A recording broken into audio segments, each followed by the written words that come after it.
نبی کریم صلی اللہ علیہ وسلم پر نازل ہوا، اور ایک دم نازل نہیں ہوا۔ اس قرآن کو اترنے کے لیے 23 سال کا عرصہ لگا۔ یہ تو ہمارے اکابرین کی امت کو دیکھ کر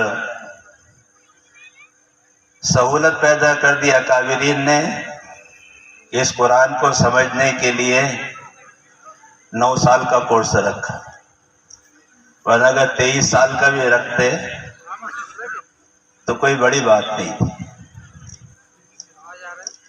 بہرحال قرآن کریم جناب محمد رسول اللہ صلی اللہ علیہ وسلم پر نازل ہوا، اور 23 سال لگے۔ کچھ قرآن وہ ہے جو ہجرت سے پہلے نازل ہوا، کچھ قرآن وہ ہے جو ہجرت کے بعد نازل ہوا۔ ہجرت سے پہلے جو قرآن نازل ہوا اس کو ہم مکی کہتے ہیں، اور ہجرت کے بعد جو قرآن نازل ہوا اس کو مدنی کہتے ہیں۔ اللہ کے نبی جناب رسول اللہ صلی اللہ علیہ وسلم کی زندگی بھی 2 ہے، ایک آپ کی مکی زندگی ہے اور ایک آپ کی مدنی زندگی ہے۔ اور صحابہ میں ہم جائیں تو صحابہ کی بھی 2 ہی قسم نظر آتی ہے، ایک مکی اور ایک مدنی۔ مہاجرین مکی ہے، انصار مدنی ہے۔ قرآن کی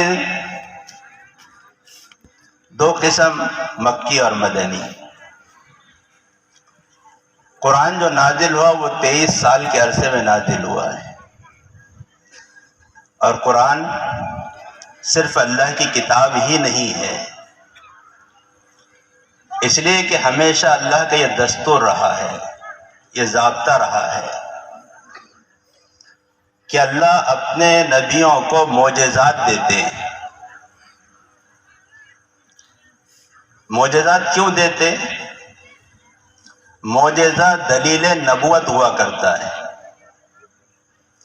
معجزہ جو ہوتا ہے وہ دلیل نبوت ہوا کرتا ہے، اس لیے معجزہ مخصوص ہے نبیوں کے ساتھ، کسی اور کے ساتھ نہیں ہے۔ معجزہ یہ مخصوص ہے نبیوں کے ساتھ، اور اللہ نے اپنے نبیوں کو معجزات دیے۔ حضرت داؤد علیہ السلام کو معجزہ دیا، وَأَلَنَّا لَهُ الْحَدِيدِ، لوہا ان کے ہاتھ میں موم ہو جاتا تھا۔ حضرت موسیٰ علیہ السلام کو معجزہ دیا، عصا کا زمین پر ڈالتے سانپ بن جاتا، ید بیضا کا بغل میں ہاتھ ڈال کر نکالتے نور بن جاتا، اس کے اندر روشنی پیدا ہو جاتی۔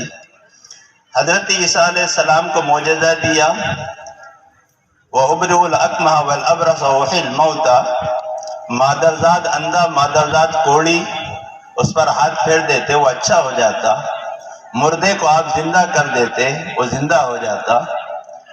مختلف انبیاء کرام کو اللہ نے معجزات دیے۔ اللہ کے نبی جناب رسول اللہ صلی اللہ علیہ وسلم کو اللہ نے سینکڑوں معجزات دیے، اور ان معجزات کو ہم سنتے بھی رہتے ہیں، بولتے بھی رہتے ہیں۔ لیکن قرآن کریم ایک ایسا معجزہ ہے کہ جس کی مثال کسی زمانے میں، کسی دور میں، چاہے وہ نبوت اور رسالت کا دور ہو، نہیں